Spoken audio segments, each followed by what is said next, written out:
आपल्या बारामतीच्या Deshpande accountancy classes मार्फत एक सीए फाउंडेशनचा आपण एक मुलाखत वाईज एक प्रोग्राम घेतो आहोत.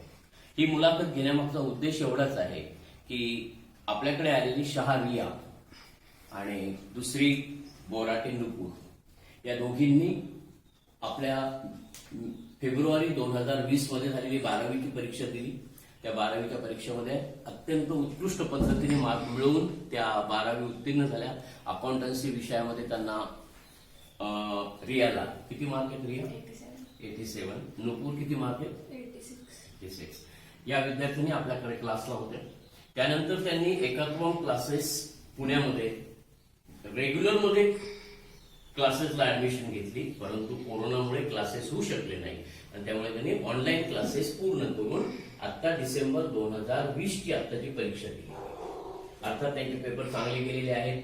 त्या दोघींना शुभेच्छा देऊयात आणि त्या वतीने आपण त्या दोघींची मुलाखत वाईज या ठिकाणी यासाठी घेतो आहोत की आपण जी परीक्षा फाउंडेशनची देणार आहात त्या परीक्षेला कशा पद्धतीने पुढे गेलं पाहिजे आणि कशा पद्धतीने अभ्यास केला पाहिजे या दृष्टिकोनातून मी त्यांची मुलाखत वजा आपण त्यांचा मुलाखत घेऊया. शहारिया, तुला मी पहिला प्रश्न विचारतो की एकात्मक क्लासेसचे झावरे सरांचे जे ऑनलाईन क्लासेस तू केले ते तुला फायदेशीर वाटले का? एकात्मक क्लासेस हे खूप फायदेशीर आहे. इथं फक्त थेअरी शिकवत नाही तर प्रॅक्टिकल नॉलेज पण देतात. आता मंडे टू सॅटर्डे आमचे रेग्युलर क्लास होते. संडेला आमचं प्रॅक्टिकल नॉलेज होतं. त्याच्यामध्ये शेअर, स्टॉक वगैरे असं सगळं शिकवायचे. एकात्मक क्लासेस फक्त फायदेशीरच नाही तर खूप उपयोगाचेही आहे. त्यांनी आम्हाला खूप काही मार्गदर्शन केले. मोटिवेशनल वेकेशन्स पण होते आम्हाला त्यांच्याकडून. हँडिकॅप लोकांनी सीए फाउंडेशन कसं पास केलं हे आम्हाला त्यांनी जाणून दिलं की आपल्यासाठी हे खूप काही अवघड नाहीये. सीए फाउंडेशन किंवा सीए हा कोर्स हे असा अवघड नाहीये. आपल्या प्रयत्नांनी, एफर्ट्सनी आपण खूप काही मिळवू शकतो. Okay, thank you. दुसरा प्रश्न मी बोराटे नुपूरला विचारतोय की आता नवीन अभ्यासक्रमाप्रमाणे या 12वीच्या विद्यार्थ्यांना मे 2021 चा अटेम्प्ट देता येतोय, परंतु त्यांची परीक्षा एप्रिल 2021 ला 12वीची होणार आहे. तर या विद्यार्थ्यांनी मे 2021 चा अटेम्प्ट देणं योग्य आहे का? माझ्या मते तरी नाही, कारण लॉ आणि अकाउंटचं पोर्शन खूप वास्ट आहे आणि एका मंथ मध्ये एवढं सगळं कव्हर करणं खूप हार्ड आहे. कारण आम्ही 7 to 8 मंथ्स लॉची प्रॅक्टिस केली तरी ते खूप हार्ड जातं. त्याची 2 महिने तर रायटिंग प्रॅक्टिसच करायला लागते, तेव्हा कुठे जाऊन 3 तासात पेपर सॉल्व्ह करू शकतो आपण. आणि असंही व्हायला नको की तुम्ही मेचा अटेम्प्ट दिला, तुम्हाला वाटलं अवघड आहे आणि तुम्ही सीए फाउंडेशन सोडून दिला, असं नको व्हायला. म्हणजे it's better you go for November. म्हणजे त्यांचं थोडक्यात असं म्हणणं आहे की मे 2021 चा अटेम्प्ट जर तुम्ही दिला तर कदाचित तुमचा कॉन्फिडन्स लूज होण्याची शक्यता आहे. याचं कारण की तुमचा अभ्यास तोपर्यंत पूर्ण होत नाहीये आणि 12वीची परीक्षा एप्रिल 2021 ला आहे. कारण आपल्या त्या अकाउंट्स मध्ये फक्त आपल्याला आता प्रॅक्टिकल वगैरे सॉल्व्ह करायला लागतं आणि थेअरीमध्ये ट्रू ऑर फॉल्स वगैरे असतात. तर तिथं थेअरीचे क्वेश्चन आन्सर, शॉर्ट नोट्स वगैरे पण विचारतात वेगवेगळ्या टॉपिक्स वरती. आणि लॉ तुम्हाला अजून समजून मग राईट करून मग तिथं एक्झाम मध्ये देऊन इट्स व्हेरी डिफिकल्ट. म्हणून तुम्हाला दोघींना एकत्र प्रश्न विचारतो मी की आता आपण डिसेंबर 2020 ची परीक्षा दिलेली आहे, त्यामध्ये आपल्याला कोणत्या विषयाचा पेपर कठीण वाटला? कठीण म्हणायला असं काय नाही, कारण सगळं मॉड्यूल मधूनच येतं. तुम्ही मॉड्यूलला खूप महत्व द्या. तरी त्यातला त्यात लॉ होता थोडासा, कारण थेअरी येते त्यात आणि जे प्रॅक्टिकल क्वेश्चन्स असतात ते पण मॉड्यूल मधले नसतात, ते बाहेरनं विचारतात आपल्याला. आपल्याला मॉड्यूलच्या क्वेश्चन्सची सवय असते, ते तेवढं आपल्याला अंडरस्टँडिंग होऊन मग त्याचा आन्सर्स लिहायचे ते खूप हार्ड जातं. आणि त्यांची चेकिंग पण डिफरंट असते, कारण आपल्या इथे आपल्याला आता सपोज 4 मार्काला क्वेश्चन असेल, आपण 4 पॉईंट्स लिहिले तर आपल्याला 4 मार्क्स मिळून जातात. पण त्यांचं तसं नसतं. तुम्ही त्या एका मार्क्ससाठी तुम्हाला 2-2, 3-3 पॉईंट्स लिहायला लागतात, तेव्हा कुठे जाऊन तुम्हाला ते मार्क्स मिळतात. थँक्यू. पुढचा प्रश्न दोघींना पण आहे, दोघींनी पण उत्तर द्यायचे. आपण रजिस्ट्रेशन केल्यानंतर इन्स्टिट्यूट आपल्याला मॉड्यूल देते. या इन्स्टिट्यूटने दिलेल्या मॉड्यूलचा उपयोग कितपत विद्यार्थ्यांना होतो? मॉड्यूल हे खूप खूप खूप खूप गरजेचं आहे.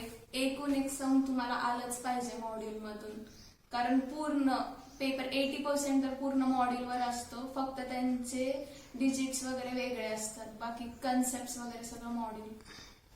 आमचा पण आत्ताचा हा जो अकाउंट्स वगैरे पेपर होता मोस्टली सगळं मॉड्यूल मधलंच होतं आणि क्वेश्चन्स तर सेम असतात, जसं ती म्हटली, फक्त डिजिट्स चेंज होतात. Module is Module like a cover bible करते. For you. It's really very important. म्हणजे दोघींच्या म्हणण्यावरून आपल्याला असं लक्षात आलेलं आहे की मॉड्यूल शिवाय अभ्यास करणं योग्य नाहीये. मॉड्यूल असणं अत्यंत आवश्यक आहे. 2-3 वेळा तरी मॉड्यूल होता खालून गेलंच पाहिजे प्रत्येक सब्जेक्टचं. आता हे आमच्याकडचे असणारे 13 विद्यार्थी, 15 विद्यार्थी होते, त्यातले आता आपल्याकडे 13 विद्यार्थी आहेत आणि 13ही विद्यार्थी अत्यंत योग्य पद्धतीने सध्या सीए फाउंडेशनचा अभ्यास करतायत. या ठिकाणी आपण फक्त आता सध्या या विद्यार्थ्यांचं अकाउंटन्सी हा जो विषय आहे, principles and practice of accountancy हा विषय आपण घेतो आहोत त्यांचा, आणि जवळजवळ आपण 90% पोर्शन त्यांचा पूर्ण केलेला आहे. तर तुम्हाला दोघींना मला प्रश्न विचारायचा आहे की बारामतीमध्ये आपण अकाउंटन्सी क्लासेस जे घेतोय, चांगल्या योग्य पद्धत चांगलं पॉझिटिव्ह उत्तर द्या असं म्हणतच नाही मी तुम्हाला. बारामतीमध्ये आपण जे क्लासेस घेतोय त्याचा उपयोग तुम्हाला कितपत झाला? आता आम्ही पण 11च्या सेकंड टर्म पासून सरांकडे फाउंडेशनचा क्लास लावला. खूप उपयोग होतो, कारण तिथे जाऊन अकाउंटन्सीकडे आपल्याला एवढं लक्ष द्यावं लागत नाही. अकाउंटची 2-3 वेळा प्रॅक्टिस तर आरामात होते, कारण आपल्याला कन्सेप्ट सगळं प्रॅक्टिकल नॉलेज सगळं सर देतात. म्हणून आपण दुसऱ्या सब्जेक्टकडे खूप लक्ष देऊ शकतो. असं पण नाही की आपण उपयोगाचं नाही. खूप इट्स व्हेरी इथे आपले मेन म्हणजे सगळे बेसिक कन्सेप्ट क्लिअर होऊन जातात. आता तिथे आमचं ऑनलाईन लेक्चर असायचे तर सर डाऊट्स विचारायचे, तर खूप जणांना मी असं ऐकलंय की पार्टनरशिपचे त्यांना कॅपिटल न्यू रेशो आपण फॉर्म करतो ते पण यायचं नाहीत. खूप जण तसे क्वेश्चन्स विचारायचे की सर तुम्ही ते डिवाइड कसं केलं कॅपिटल वगैरे. तर इथे आपले मेन ते सगळे बेसिक कन्सेप्ट क्लिअर होऊन जातात, त्यामुळे आपल्याला पुढचं अंडरस्टँड करून घ्यायला खूप हे होतं, सोपं जातं. आणि आता 11th वगैरे आपण बीआरएस वगैरे करतो, मग ती लिंक आपली राहिलीये तशीच आपण देऊ शकतो. तिथं बीआरएस पण यायचं नाही मुलांना सांगता की बीआरएस ऍड लेस काय करायचं, म्हणून खूप उपयोगाचं आहे. तसं पाहिलं तर आपण या 2 विद्यार्थिनींची परीक्षा फेब्रुवारीमध्ये असल्यामुळे डिसेंबर पर्यंतच आपण त्यांचा क्लास घेऊ शकलो. त्या तुलनेत तुमच्याकडे वेळ खूप आहे आणि त्याप्रमाणे तुमच्या क्लासेस करता जितका मी वेळ दिला त्यापेक्षा जास्त वेळ मी या विद्यार्थ्यांना सध्या देतोय. आणि यांचे पोर्शन जवळजवळ डिसेंबर एंडला पूर्ण होऊन मॉड्यूल्स त्यांचे, आपण मॉड्यूलकडे गेलो नव्हतो. या विद्यार्थ्यांकरता मला मॉड्यूल करता जाण्याची अपेक्षा आहे आणि म्हणून मी त्यांचे दोन्ही मॉड्यूल मागून घेतलेत आज, की आपण आता याच्या पुढे अभ्यास करताना सगळे मॉड्यूलचे क्वेश्चन जे आहेत ते सगळे क्वेश्चन बारामतीमध्येच पूर्ण करण्याचा प्रयत्न आम्ही करतो. म्हणजे ज्यावेळेस ते मुलं एकात्म क्लासेसला जातील त्यावेळेस त्यांचं मॉड्यूल दोन्हीमध्ये पूर्ण झालेलं असेल. हे मॉड्यूल त्यांचे पूर्ण करून घेणं तुमच्या दृष्टिकोनातून आता काय वाटते, योग्य वाटेल का नाही? हो योग्य, कारण ते पुढे जाऊन पण सर जास्ती करून त्यांच्या बुक्स असतात त्याच्यातलं घेतात सम्स. मग आपलं कसं होतं की आपण त्यांची लेवल खूप हार्ड आहे, म्हणजे ते आधीच सांगतात की तुम्हाला मी हार्ड लेवलनी प्रॅक्टिस करून घेऊ, म्हणजे जर तुम्हाला एक्झाम मध्ये आलं तर तुम्हाला ते सोपं वाटेल.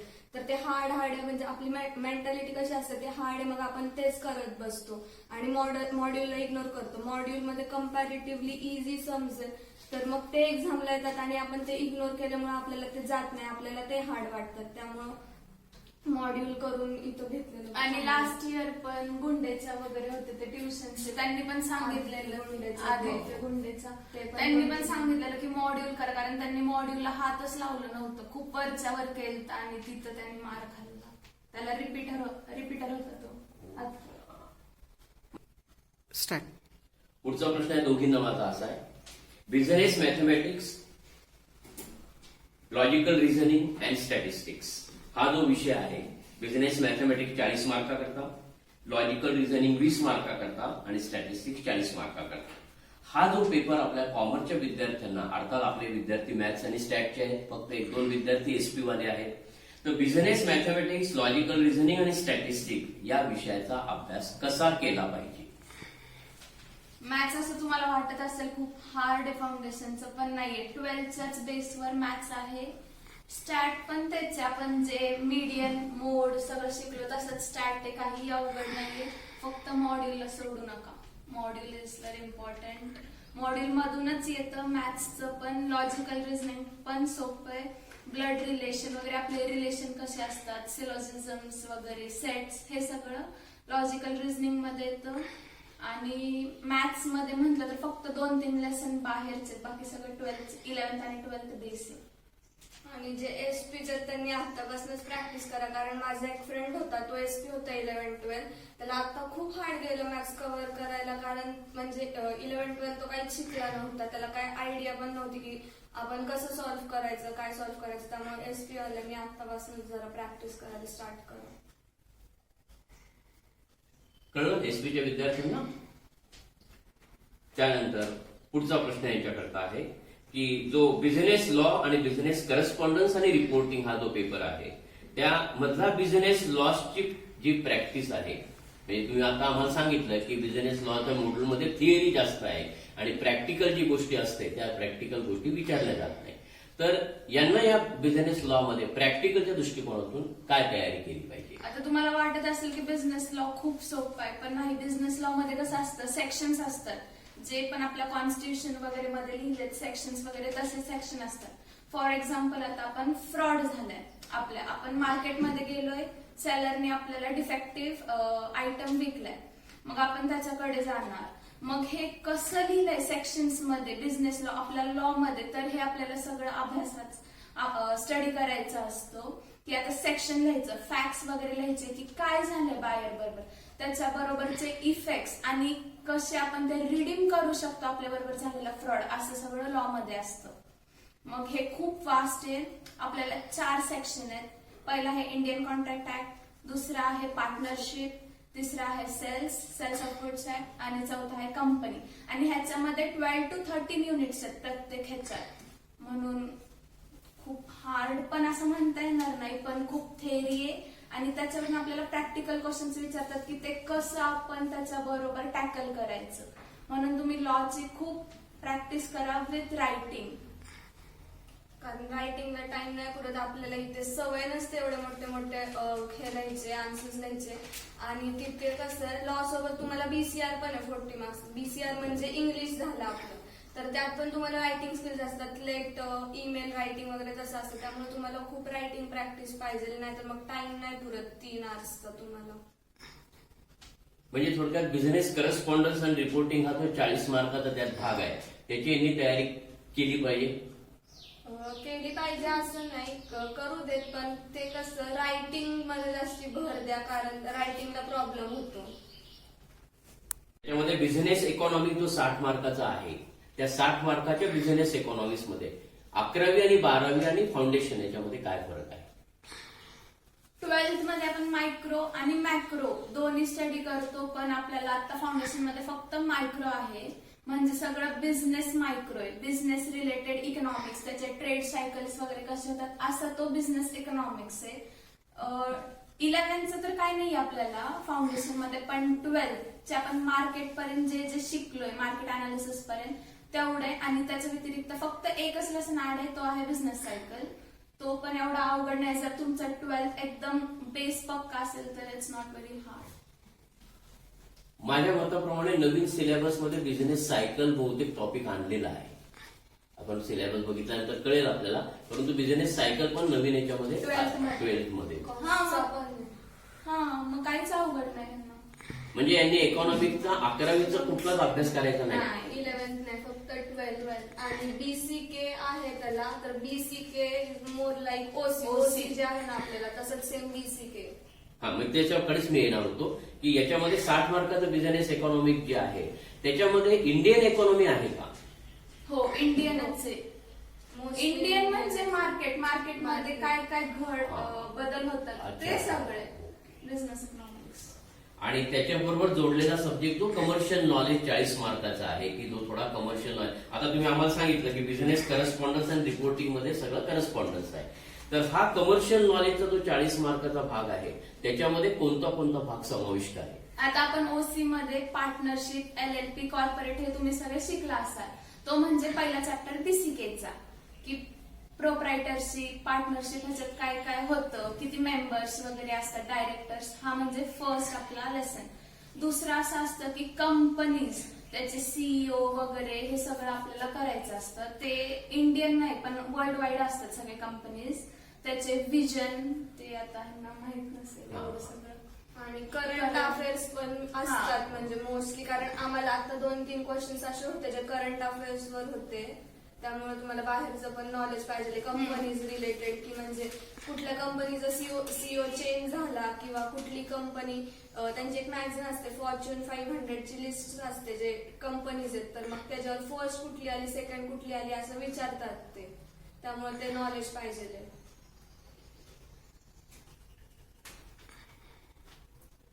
पुढचा सगळ्यात महत्वाचा प्रश्न त्यांना विचारतोय की या फाउंडेशन परीक्षेकरता विद्यार्थ्यांनी किती वेळ अभ्यास करणं योग्य आहे? 5 to 6 आवर्स पासून तुम्ही स्टार्ट करायला पाहिजे. असं पण नाही की पूर्ण वेळ अभ्यास करायला पाहिजे. तुम्ही फॉर अ चेंज बाहेर जाऊ शकता, सिरीज बघू शकता. म्हणजे मी स्वतः एक्झामच्या आदल्या दिवशी सिरीज संपवली आहे पूर्ण. सो तुम्ही असं म्हणू नका की सीए फाउंडेशन म्हणजे सीए फक्त अभ्यास अभ्यास अभ्यास आहे. कारण अभ्यास केला तुम्ही मे बी डिप्रेशन मध्ये गेला, तुमच्या डोक्यात तेच फॉर अ चेंज तुम्ही जावा, म्हणजे बाहेर फिरून या, ब्रेक घ्या. पण 10 आवर्स तर इट्स लाईक मोस्टली. अकॅडमीमध्ये पण सर सांगतात की स्टार्टिंग पासून तुम्ही 3-4 तास करा आणि ग्रॅज्युअली वाढवा, कारण आपल्याला एवढा वेळ बसायची वगैरे सवय नसते.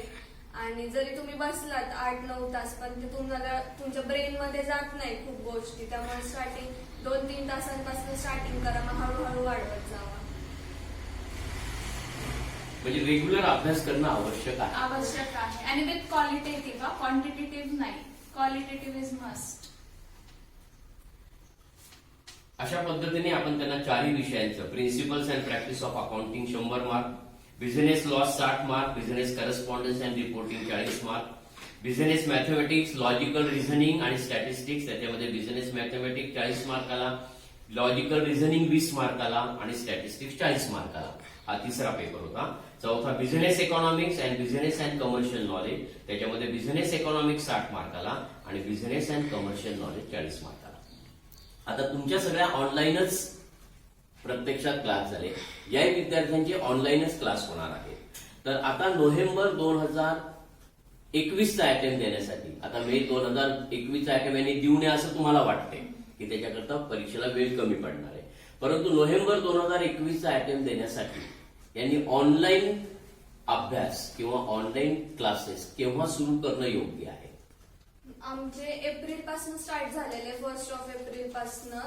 तर मग जर तशा बॅचेस मिळत असतील तुम्हाला तुमची एक्झाम झाल्यानंतर तर लावून टाका, कारण ते पोर्शन म्हणजे नीट संपवतात आणि जे लेट हे लावतात बॅचेस त्यांना नुसतं ड्रॅग करतात, म्हणजे वरच्या वर जेवढं एक्झामसाठी आहे तसंच शिकवणार. पण जर तुम्ही स्टार्टिंग पासून लावली बॅच तर तुम्हाला प्रॅक्टिकल नॉलेज सेशन वगैरे तसं खूप चांगलं शिकवतात. आणि एव्हरी संडे टेस्ट असतात त्यांचे. सो आमचे 25 to 30 टेस्ट तरी झाले फाउंडेशनच्या एक्झाम मध्ये. आणि नंतर 2 टेस्ट सिरीज झाले, ते म्हणजे पूर्ण सिलेबस होता. ते आमचे पेपर सीए कडे चेक करायला गेले आणि 10 days मध्ये परत आम्हाला रिझल्ट पण आलता त्याचा.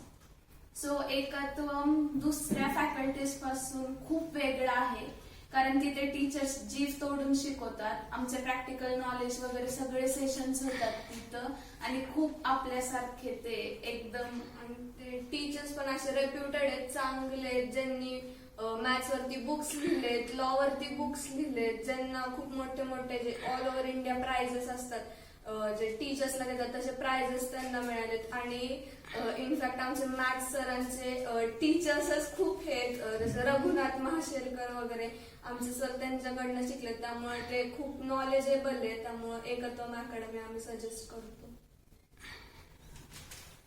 या ठिकाणी मी माझे प्रश्न जे आहेत ते संपवले की जेणेकरून त्यांच्याकडनं मला ज्या ज्या प्रश्नांची अपेक्षा होती त्या त्या प्रश्नांची उत्तर त्यांनी योग्य त्या पद्धतीने दिले. आणि त्याप्रमाणे त्यांचं दोघींचंही म्हणणं असं आहे की एकात्वम झावडे सरांचे क्लासेस हे कम्पॅरेटिव्हली इतरांच्या क्लासेसपेक्षा योग्य आहे. आता मी तुम्हाला सगळ्यांना असं विचारतो की तुमच्या मनामध्ये असणारे प्रश्न प्रांजळपणे तुम्हाला जे काही वाटतात ते प्रश्न आता विचारायला सुरुवात करावी आणि विचारावे आणि आवर्जून विचारावे. मी पहिलाच प्रश्न तुला विचारतो, म्हणजे तुला सांगतो की तुला कोणते प्रश्न यांना विचारावं असं वाटतं. आता प्रश्न. नमस्कार. आज आपल्या देशपांडे अकाउंटन्सी क्लासेसमध्ये आपण ज्या पद्धतीनं ऑनलाईन आणि ऑफलाईन थोडंफार मार्गदर्शन करत असतो क्लासमध्ये, तर त्याच्यामध्ये एक वेगळा उपक्रम म्हणून आपण ह्या दोन आपल्याच देशपांडे अकाउंटन्सी क्लासेसच्या विद्यार्थिनी की ज्यांनी परीक्षा दिलेली आहे, क्लासेस घेतलेले आहेत, सीए फाउंडेशनच्या संदर्भातल्या आपल्या मुलांच्या शंका काही असतील तर त्या दूर करण्यासाठी आणि त्यांना एक आपण म्हणतो की पुस्तकी नॉलेज पेक्षा देखील ते तर हवंच आहे, पण त्याही पेक्षा प्रत्यक्ष आपल्याला काय अडचणी येतात किंवा कशा पद्धतीनं आपण गेलो पाहिजे हे सांगण्यासाठी आपण त्यांना आज इथे बोलवलं होतं. एवढं आपल्याला माहिती आहे कधी नव्हे ते बारामतीमध्ये खूप थंडी आहे, एवढ्या थंडीत पण त्या सकाळी सकाळी आपल्या क्लासेसच्या विनंतीला मान देऊन इथे आल्या, त्याबद्दल मी शहारिया आणि बोराटे नुपूर या दोघींचे आमच्या दोघांतर्फे खूप मनापासून आभार मानते की आपल्या विद्यार्थ्यांना कसं असतं की पुस्तकामध्ये पाहून पोहणं शिकणं आणि प्रत्यक्ष पाण्यात पडून कोचनी तुम्हाला पोहणं शिकवणं याच्यामध्ये खूप जमीन आसमानचा फरक असतो. त्या पद्धतीनं आज ह्या दोन मुलींनी आपल्या क्लासमधूनच ज्या पुढे गेलेल्या आहेत त्यांनी आपल्याला व्यवस्थित मार्गदर्शन केलेलं आहे. त्यातूनही आपण नंतर एक 15-20 मिनिटं खेळमेळीच्या वातावरणामध्ये त्यांना काही जर तुम्हाला शंका असतील तर तुमच्याकडून त्या येऊ द्यात आणि त्या नक्कीच त्या दूर करण्याचा प्रयत्न करतील. तर आपण असं हे वेगवेगळे आपल्या क्लासेस तर्फे बरेच असे सेशन घेत राहणार आहोत. धन्यवाद.